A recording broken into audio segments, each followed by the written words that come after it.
Hello, everyone. My name is Vafa Akhavan, and I'm the Chief Executive Officer of World Pediatric Project.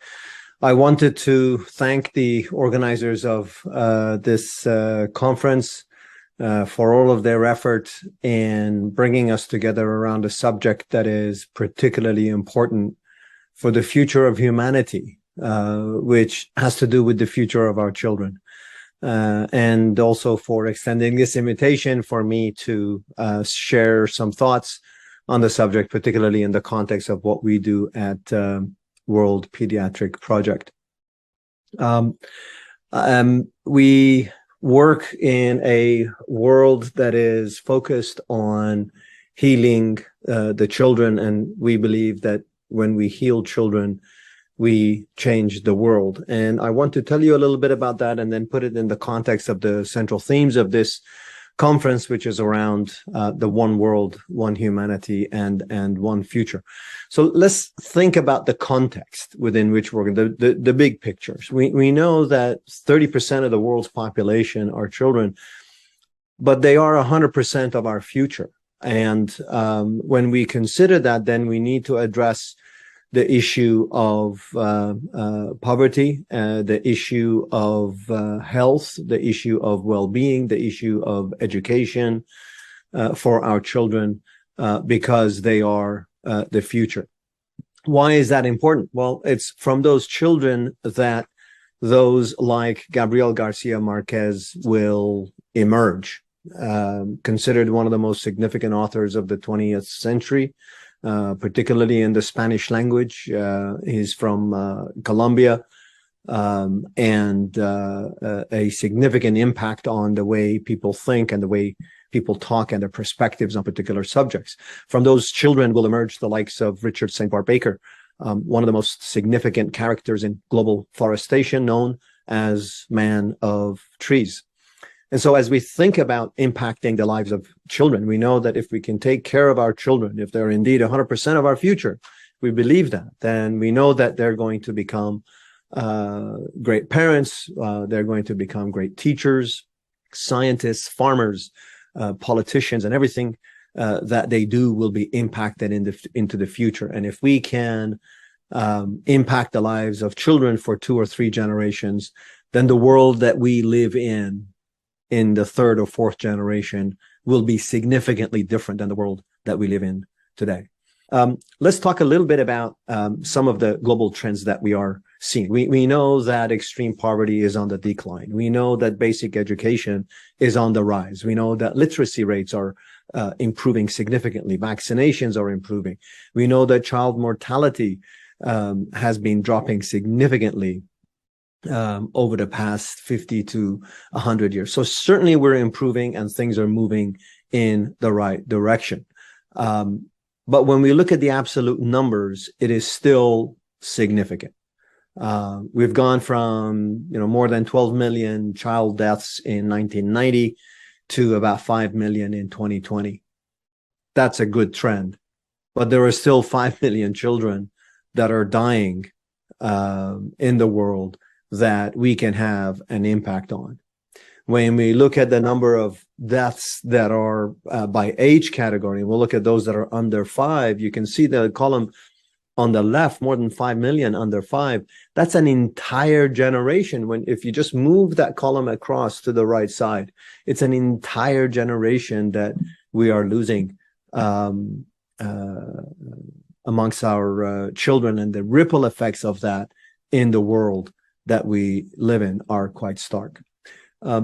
Where do we work as World Pediatric Project? We work in the tertiary space. If you look at the child healthcare world, there is the primary care, and then from there we have the secondary care, and then the tertiary care. That's where the most complex cases are. That's the most challenging cases of childcare are being addressed. And so for us, healing a child is tantamount to changing the world, because as we heal the children, then the emergence of great farmers and great scientists and great politicians and great parents will be enabled. Why is that important? Well, You look at the likes of Frida Kahlo in Mexico, who had polio at the age of 9. You look at Helen Keller, who suffered from scarlet fever, rubella, at 19 months of age. Desmond Tutu with tuberculosis.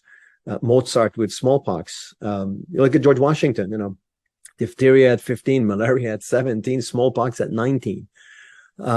So when we take care of the health and well-being of children, great personalities, great characters, great impact in the world can be born from that group of children.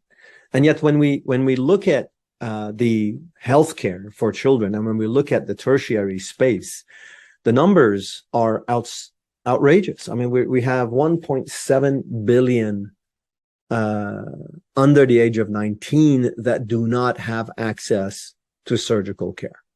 They do not have access to surgical care. And that's the space that we're addressing. Out of those, 450 million under the age of 5 don't have life-saving surgical care that can be provided to them. That's the space that we're working in, that we have carved out as critical, because it's high complexity, it is high touch, it is very difficult, it is difficult to scale it. Nevertheless, it is critical for the lives of the children and the future of their families and their communities that they live in. Because of that lack of access to surgical care, the number of deaths are 5 times greater than the total deaths comprised from HIV, AIDS, TB, and malaria. And in some of these under-resourced countries, if you look at under-resourced countries and the lack of access to surgical care, it's costing about $12.3 trillion in lost GDP. So there's not only a human toll, there's also an economic toll that needs to be addressed because of this lack of access to surgical care. So that's the space that we work in, that we have decided to focus on, the tertiary care of pediatrics. Our purpose is to elevate the human condition by enabling the sustainable transformation of access to advanced pediatric healthcare. It's important to think about this, right? Is elevating the human condition. How? Enabling the sustainable transformation. It has to be sustainable. It has to be transformational. And it's about access to that pediatric healthcare. We have worked traditionally in the Eastern Caribbean, in Central America, but as we begin to think about the world in a different way, and we begin to think about one community, one family, one ecosystem, then we have broadened our geographies. We're now working in the Caribbean. We're now working in Latin America. We're now expanding into what we call high proficiency, high disparity countries, where you have high proficiency of pediatric care, but you have high disparity, meaning that there is not a lot of access for the general population of children to that high proficiency. So thinking differently, thinking more globally, thinking about the world as one ecosystem, thinking about the world as one family, one heart, one mind, then begins to open up the opportunities and the possibilities for us to solve for this problem. So we're making that shift as an organization. We're moving from the regions, from the countries to the region. We're looking at the world, and ultimately we're going to be at a place where there is really one global identity, one governance structure, and a shared common purpose for one future. The way we're accomplishing that is while we're focusing our model on the direct care, the global networks and capacity building. From a execution perspective, we've decentralized the organization. We're pushing the authority, decision-making, accountability into the regions. Our strategy, our resources, our programs are being community-led. We're certainly focused on building internal capacity, particularly the capacity to thrive in ambiguity. It's a different set of attributes when, conditions in one part of the world impact what we do. We have to be able to embrace that ambiguity and be able to learn the attributes and the skills necessary to function in that ambiguity so that we can achieve our common purpose. And we're certainly expanding our ecosystem in a different way. Traditionally, so what that meant traditionally for us is that for someone like Juan, who was suffering from scoliosis, 140-degree bend, he would have come to the United States in Philadelphia, done 3 surgeries. And you can see from the picture that at 140-degree bend, there is no room for your organs to grow. And so the prognosis is pretty bleak. And when he stood on a platform in Philadelphia after his surgeries and he began to breathe, he told his father that you see in the picture, this must be how normal people feel when they breathe.